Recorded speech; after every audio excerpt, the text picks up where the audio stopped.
لازم ہے. جس طرح سے وفاقی حکومت کا وفاق کی کو چلانے کے لیے فیڈرل گورنمنٹ کا چیپٹر ہے, صوبائی گورنمنٹ کا چیپٹر ہے, اسی طرح سے لوکل گورنمنٹ کا آئین میں ایک چیپٹر انکلوڈ ہونا چاہیے. اب یہ کرے گا کون؟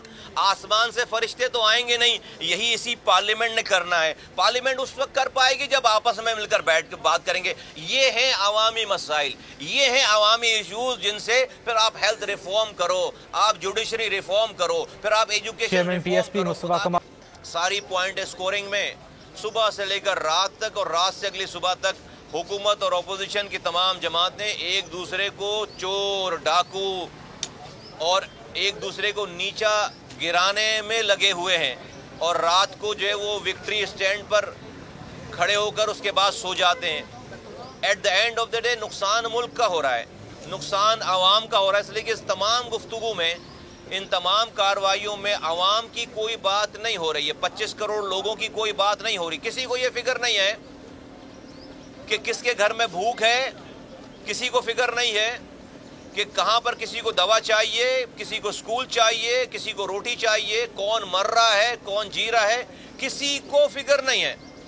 کسی حکمران طبقے کو, کسی اپوزیشن کی جماعتوں کو, پارلیمنٹیرینز کو, کسی کو یہ فکر نہیں ہے. سب کو یہ فکر ہے کہ کس طرح سے, اپوزیشن والوں کو یہ فکر ہے کہ حکومت کیسے گرائیں, حکومت والوں کو یہ فکر ہے کہ کسی طرح سے اپوزیشن کو کس طرح سے بند کریں, چور کہیں, ڈاکو کہیں, بند کریں.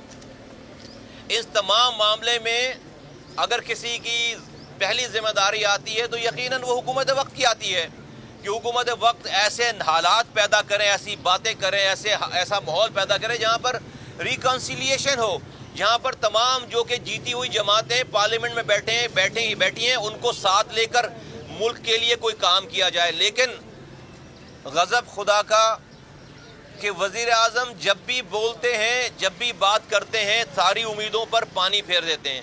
آخری جو ان کی تقریر ہے ووٹ آف کانفیڈنس کے بعد, انہوں نے سب کو ڈاکو کہہ دیا, چور کہہ دیا, سب کو کرپٹ کہہ دیا. اب مسئلہ یہ ہے کہ بھائی وزیر اعظم اگر قوم کو یہ بتا رہے ہیں کہ فلاں ڈاکو ہے, فلاں چور ہے, تو اس چوروں کو پکڑے گا کون, ان ڈاکوؤں کو پکڑے گا کون؟ اب کیا یونائٹڈ نیشن کی فوج بلانی ہے کہ یہاں پاکستان میں؟ بھائی اگر یا تو ہمیں بتاؤ نہیں تو ہم تسلی سے سو جائیں گے کہ بھائی آپ کو پتہ ہی نہیں کہ یہ چور ہیں ڈاکو, لیکن جب آپ ہمیں بتا رہے ہو کہ یہ چور ہیں ڈاکو ہیں, ابے تو چوروں کو پکڑے گا کون؟ بھائی وزیر اعظم ہی جب کمپلین کر رہا ہے تو پھر یہ ملک کے 25 کروڑ لوگ کہاں جائیں گے؟ آپ نے تو یہ کہہ کر بار بار یہ کہہ کر کے فلاں چور ہے ڈاکو اور وہ آرام سے پھر رہا ہے, تو آپ نے تو اس ملک کے لوگوں کی ہوپ جو امیدیں ہیں اس کو آپ نے فارغ کر دیا. میں کوئی اور جملہ کہنا چاہتا ہوں لیکن فارغ کر دیا ہے. اب ہم کس سے فریاد کریں کہ آپ کو پتہ ہے اور آپ کچھ کر نہیں سک رہے؟ تو خدا کے واسطے وزیر اعظم صاحب, بڑی مؤدبانہ گزارش ہے کہ یہ چور ڈاکو جن کو آپ کہہ رہے ہیں ان کو لوگوں نے ووٹ دے کر اسمبلیوں میں پہنچا دیا ہے, آپ ان کے ساتھ بیٹھیں, خدا کے واسطے آپ ان سے بات کریں اور عوام کے لیے بات کریں, اپنے لیے بات نہ کریں. میں جانتا ہوں کہ آپ کی ایگو, آپ کی انا بالکل سپریم ہے, لیکن آپ ان کے ساتھ بیٹھ کر ملک میں ریفارمز کی بات کریں.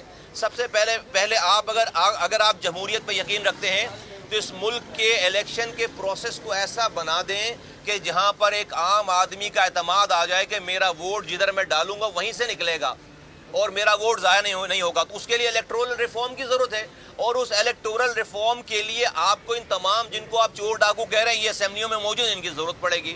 دوسری بات آپ یہ کریں خدا کے واسطے کہ دیکھیں اس ملک میں اس وقت تک بھلائی نہیں آ سکتی, آپ بھلے فرشتے لے کر آ جاؤ, کیوں اس وقت تک بھلائی نہیں آ سکتی جب تک آپ آئین میں لوکل گورنمنٹ کا ایک چیپٹر انکلوڈ نہ کرو. ملک میں ابھی پرابلم کیا ہے کہ وزیر اعظم آتا ہے, اوت اٹھاتا ہے, کام شروع کر دیتا ہے, کیونکہ آئین میں اس کے کام کرنے کے سارے طریقے لکھے ہوئے ہیں.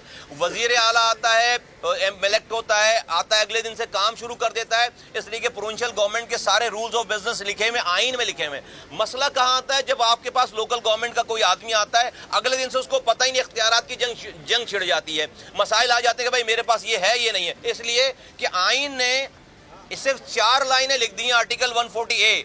اس 4 لائنوں کو وزیر اعلیٰ پروونشل گورنمنٹ اپنی مرضی سے اس کی تشریح کرتے ہیں, اور اس کے پاس کچھ بھی نہیں ہوتا. تو پاکستان کے لوگوں کی دہلیزوں تک مسائل کے حل کو پہنچانے کے لیے آئین میں لوکل گورنمنٹ کا ایک چیپٹر انکلوڈ کرنا لازم ہے. جس طرح سے وفاقی حکومت کا وفاق کی کو چلانے کے لیے فیڈرل گورنمنٹ کا چیپٹر ہے, صوبائی گورنمنٹ کا چیپٹر ہے, اسی طرح سے لوکل گورنمنٹ کا آئین میں ایک چیپٹر انکلوڈ ہونا چاہیے. اب یہ کرے گا کون؟ آسمان سے فرشتے تو آئیں گے نہیں, یہی اسی پارلیمنٹ نے کرنا ہے. پارلیمنٹ اس وقت کر پائے گی جب آپس میں مل کر بیٹھ کر بات کریں گے. یہ ہیں عوامی مسائل, یہ ہیں عوامی ایشوز جن سے پھر آپ ہیلتھ ریفارم کرو, آپ جوڈیشری ریفارم کرو, پھر آپ ایجوکیشن ریفارم کرو. سبسکرائب کریں اور بیل دبائیں تاکہ کوئی خبر رہ نہ جائے.